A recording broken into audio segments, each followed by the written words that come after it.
It's the second week of 8 in the Battle of Champions, the largest Rumble tournament ever hosted, and my match is against Sauerkraut, one of the very best in the world. What chance did I have? None. To this point, he had beaten me in 5 of the 6 matches. All I had left to salvage was my dignity. A little damage, maybe a round, that's what I had to hope for. And even then, I was reaching too high. He beat me flawlessly as my poses degraded and my game sense disappeared under the immense weight of the match. This is Rumble's meta, a fire hose of rocks delivered from a comfortable distance, probing for an opening in your opponent's defenses. It makes competitive matches boring for the vast majority of players since unique playstyles become largely irrelevant. There's too much pressure at any one time to try anything different. Sauerkraut is the epitome of this. His playstyle is very close to the meta, centering on applying pressure and exploiting tiny openings to wear down an opponent until they make enough mistakes to end a round. I knew this going into the match, and yet I refused to give in. I was willing to lose so long as I could do something against him. This fight was extremely frustrating to me. It opened my eyes to just how much of a stranglehold the meta had on high-level play. I was lucky enough to have a competitively viable playstyle, and even I got completely pulverized without a second thought. I had to do something about this. I had to break the meta open. After some thought, I figured out what I needed to do. I had to win against a top 10 player without sacrificing my playstyle. If I could do this, I could prove that the Stadiment-wielding fundamentalists weren't immune to everything else.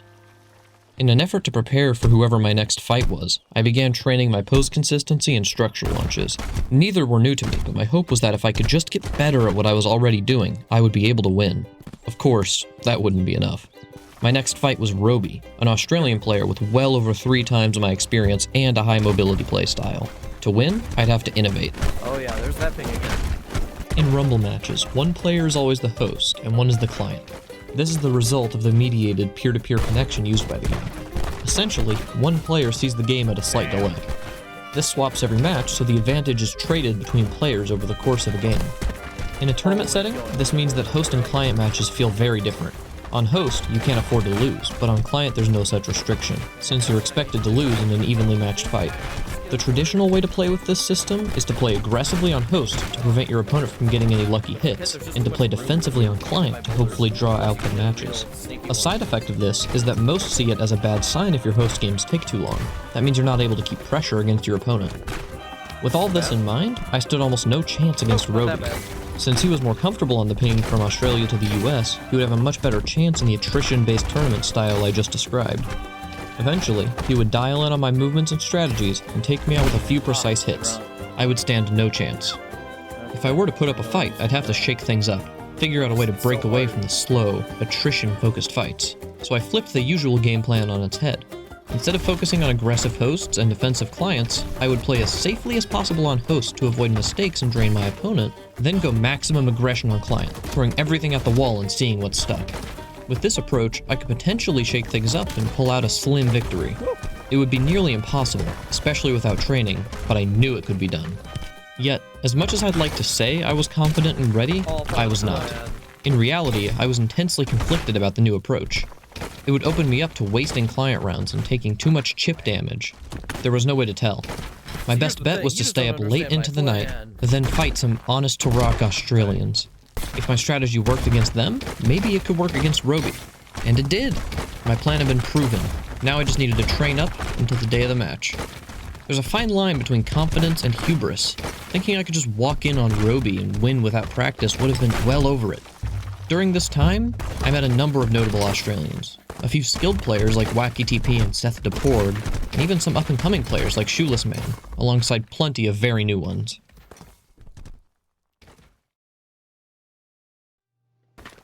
I have only a few hours left before my match with Roaby. Despite all the progress I've made, I still don't know if I can win this. Regardless, I knew I had to put forth my best effort. I was unbelievably stressed at this point, doing everything I could to prepare until 30 minutes before the match, when I sat down and just looked through Discords to keep my mind off everything. I end up seeing a new arrival by the name of Kiko, a prospective waterbender with an interest in mobility. Now, that might sound confusing, but waterbending is really just preventing 2 rocks from breaking on each other. It's the art of deflection and redirection, inspired by waterbending from Avatar.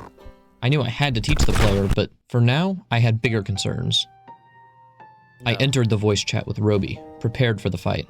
I knew what I had to do, but I didn't know if I had the skills to do it.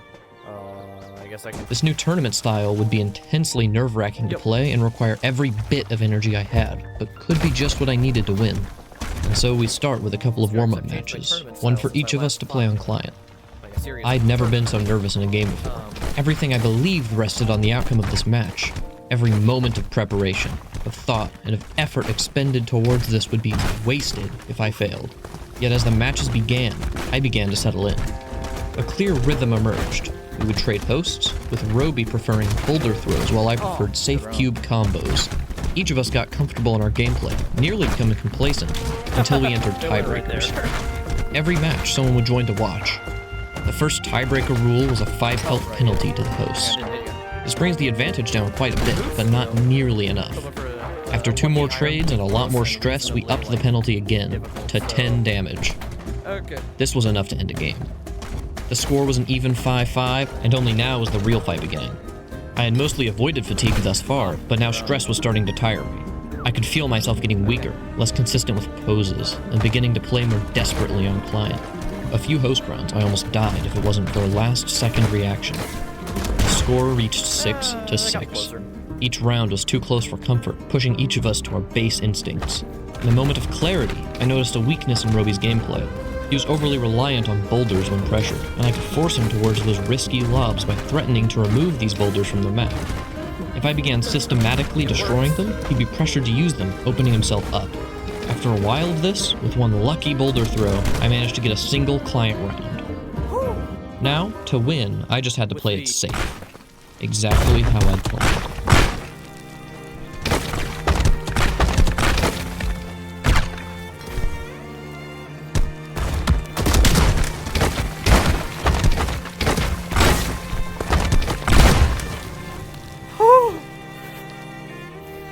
It was a very hard-earned victory, and with a score of 8-7, the longest of that week. That was the single best We continued tournament. to play a few relaxed matches, but were both too drained to do anything notable.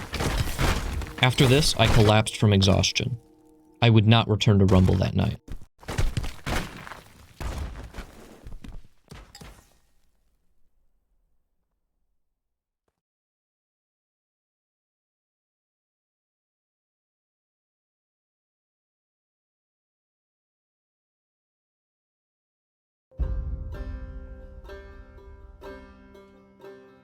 Kiko, the prospective waterbender, finally got a VR headset.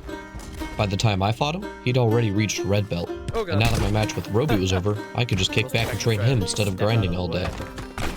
I'd finally gotten a desperately needed break. He had every intention of being the best. He played stoneless, building important fundamentals, and was driven to become a well-rounded player. Over time, he would develop a guard-focused, aggressive phasing style, but at first this was completely out of the question. We sparred regularly, and between fights he would learn new moves and fight other beginners. His skill grew rapidly, as did his drive to be the best. Given the right circumstances, he would certainly become a top player. Early on, to help him visualize his strong and weak points, I graded him, a small write-up attached to a chart of both his current and projected playstyles. The goal was to show him not just where he was, but also where he was going, giving him both deeper insights and more motivation.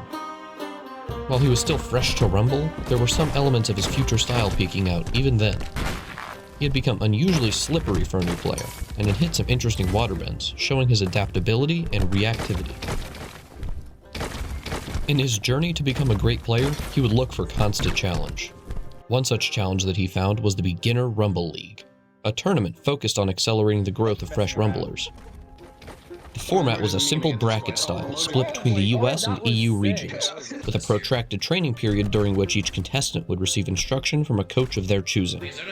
Naturally, Kiko would sign up with me as his coach. By that point, he was just barely under the experience limit and growing quickly. If all went to plan, he would be untouchable in the tournament. But all did not go to plan. While he still had every intention of winning, he wasn't willing to stoop down to using the meta. He would lose or win on his own terms, and with his own style. Stubborn and guardstone. See, in the meantime since he picked up Rumble, he had become interested in phasing, the ability to pass right through solid rock. There are only a few ways to do this, and they all rely on dashing through a structure while it's undergoing hit stop. Hit stop is the effect Rumble applies to a structure whenever it hits another structure. It stops in place for a very brief moment, then continues on or breaks, depending on what it hit. While it's stopped, structures will bounce right off it and players will pass through. This works even if the two initial structures just ricochet, or, critically, if the hit stop was applied by guard stone, or you use a parry. You see, guard and, to a certain extent, parry are both moves that effectively hit stop a structure, allowing you to pass right through. The trade-off is simple. Parry is much harder to time, but works without any specific stones, and guard is quite a bit easier but relies on guard stone for the move and stubborn stone to prevent the knockback. So, when Kiko began phasing, he was immediately drawn to stubborn and guard. This certainly wasn't his best bet for winning, but with stubborn being the single best stone in the game, I couldn't complain. Besides, how could I disagree? I certainly wasn't going to recommend he play the meta, and I wouldn't play the meta for myself. While this would make the game harder, I was sure to tell him that, but he could push through. He had the drive to do it, and seeing him so confidently stand by his principles inspired me to do the same.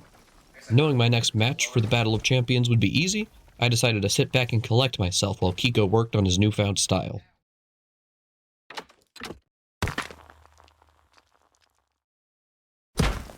Following my easy Week 4 match, I took a quick look at my next opponent, Dizzy Dreaming. I had no idea what to expect. She was a very off-meta player, and I hadn't fought her in a long time. I could have been wildly better or far worse than her, and it wouldn't have surprised me either way. Her playstyle was focused on avoiding damage and flashy flight moves that would make her intensely unpredictable. So I started training again. Knowing that my strategy relied upon surviving until the perfect moment, I began working on mobility. See, movement in Rumble is really split into 4 distinct regions. The first axis is macro versus micro movement. That is, movement tech used to traverse the map versus movement tech used to dodge and travel short distances. Both are necessary to avoid attacks and reposition effectively, but there's a second axis to consider as well, aerial versus grounded movement. Generally, aerial movement is better for repositioning and grounded for dodging. Punishing aerial movement is easy, since the opponent can't fight back, but it still works well since it grants a whole extra dimension to maneuver along. The other drawback to aerial movement is that flowstone is almost required to do it safely, especially on the ring. Alternatively, grounded movement gives you fewer options, but doesn't require flowstone and is far more difficult to counter, making it excellent for dodging. So I began working on a few specific moves: the disc jump, flow dodge, and backstep. The basic disc jump isn't great, but when you pair it with a dash and straight the disc, it becomes one of the best mobility options in the game, when you have flow. I would use it to reposition in matches with a bunch of debris or to dodge moves that I couldn't just dash away from. Next up was the backstep. This move wasn't hard to learn, just disc straight, but learning how and when to use it was. It serves as a second dash, and a slightly weaker one at that, but is useful when combined with a dash to move pretty quickly on the ground, or to put yourself away from an incoming structure. Finally, I learned the flow dodge. This is a simple jump dash, but has deceptively tricky timing and requires precise spacing to use. It was most useful against cubes and discs, with walls and balls usually going high enough to clip my feet. All of these techniques were put to the test when I reached out to and fought one of the best players in the game, Juicepar. He was an expert player who specialized in poking his opponent with the ball, a perfect match for my movement-heavy playstyle. His attacks were fast enough to be challenging to dodge, but not so fast or so large that I couldn't hope to dodge them. Naturally, I got destroyed, but not without having plenty of fun and learning a lot. And hey, I got destroyed far less than I would have otherwise. The last piece of the puzzle was the Vigor Stone. This stone has a single, simple effect. When you deal 5 damage quickly, you heal 2 HP. This is usually considered very weak. It does nothing if you're at full health, it requires you to deal 5 damage to get any value, which is already very difficult, and only gives you a very brief window to do so. Most people consider it either the worst or second worst stone in the game. I, however, realized something incredible. Not only does the timer reset with every damage you deal, meaning you could deal 1 damage every few seconds and still get the health back, but it also counted resisted damage towards Vigor. Considering the 2 meta stones were Stubborn and Adamant, which earned value by resisting incoming damage and allowing you to ignore hits, Vigor suddenly became incredibly powerful. For the opponent to get value from both of their stones, they would have to let me get value from mine. It effectively nullified 2 out of every 5 blocked damage per stone, granting more than a single stone's worth of value if the opponent had both Stubborn and Adamant on, and I was able to capitalize on it. Armed with a new stone, new movement tech, and a lot more experience fighting meta players, I headed into that week's Battle of Champions match. I felt sure I would win, but doing all of this just to defeat a friend felt empty. As I loaded into the match, I began to realize that even though I was ready to fight Dizzy, I hadn't even begun to prepare for the far harder fight ahead of me. Now, though, it was time to focus on the fight in front of me.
You win.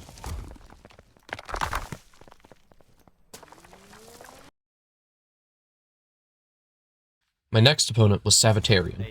Alongside Sauerkraut, he was one of the best players in the world. He was also far more aggressive, leaving me with fewer chances to take a round or two by attrition. I knew I stood absolutely no chance, likely even less than I did against Sauerkraut. Any hope I had of breaking into the top 10 was cut short. Hopeless, I turned my attention back to training Kiko. He'd become far more proficient in phasing, learning to phase a boulder and use it to launch at his opponent. A deadly, high-risk, high-reward technique. It was without a doubt the coolest move he'd made. I helped him workshop moves a bit over a few long sessions. He developed multi-structure phasing, a final innovation before, for various reasons, he became unable to use his PC. Just like that, my student could no longer rumble. His arc cut off before he could make the progress he wanted. Without Kiko, I focused back in on my upcoming fight against Savitarian. I train like my life depends on it. I practice hit combos, I look at VODs from him, and I work on my CQC. My theory was as follows. Savitarian wasn't like Sauerkraut. His skill was focused on outpacing and bulldozing his opponent with chunk damage. Sauerkraut, on the other hand, based his skill in making as few mistakes as possible and punishing every opening. A far slower, more strategic style that would work well for him in close range. Maybe, against Savitarian, I could win in close range. A pace advantage doesn't matter as much there, since you won't get the opportunity to perform hit combos. They're too close. It all comes down to game sense and luck. The hope was that luck was on my side, since he certainly had better game sense than me. I knew this wouldn't work, but what else could I do? At least it gave me a fighting chance to get a few rounds. If I played normally, I'd lose harder than I did to Sour. I began practicing the strategy against Juice Paw. He wasn't a perfect match for Sabbatarian, but he was the best player I knew and was also fairly high pace. The strategy worked alright against him, but mostly just showed me how far behind the power curve I was. There was no chance I could catch up to Sav in a couple days. Or those last couple days, I couldn't even get on Rumble. I had no motivation to. I was so preoccupied with beating those top 10 players, a completely arbitrary goal that, in reality, didn't prove anything to anyone, that I had lost all sense of fun in the game. Eventually, though, I got on while bored out of my mind and met Bored Yoshi. He's a hardcore Flick player, almost totally unconcerned with competition. First, I found it annoying. He kept going for easily punishable setups, laughing when they hit and laughing when they didn't. But his energy was infectious. Eventually, I stopped caring about getting the win too. I started trying things I normally wouldn't, even outside a tournament. It was one of the most fun sessions I'd played in months, a real breath of fresh air. I realized that I'd been chasing the wrong thing all along. Playing competitively was great, and I had no intention of stopping, but it wasn't the reason I'd started playing Rumble. I was playing for the crazy moves I could pull off and the fun I could have with my friends.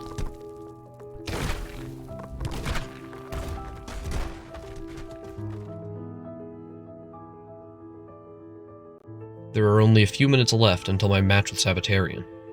Even though I know I can't win, I'd readily enter the voice chat and get a park ready. We both friend each other and enter queue.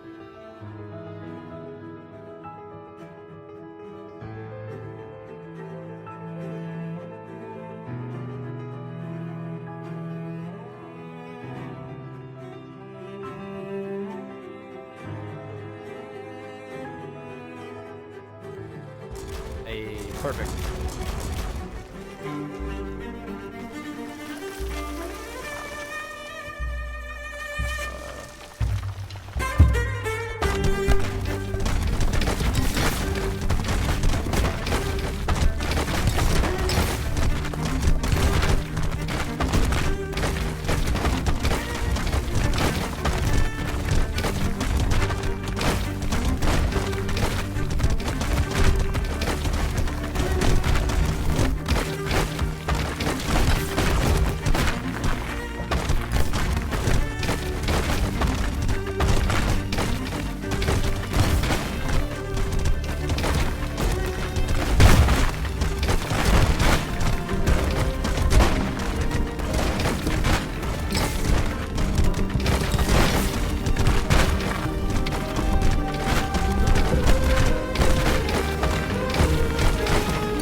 Good round.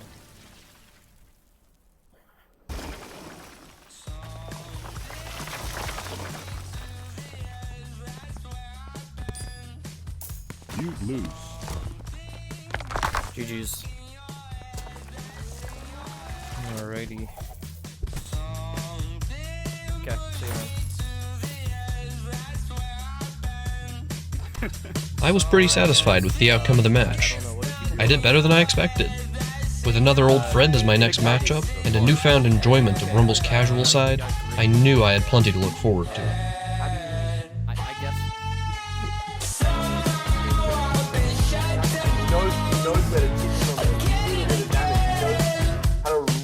When you got off the podium. Oh, I don't know. I wasn't thinking about that. Okay, that's just now.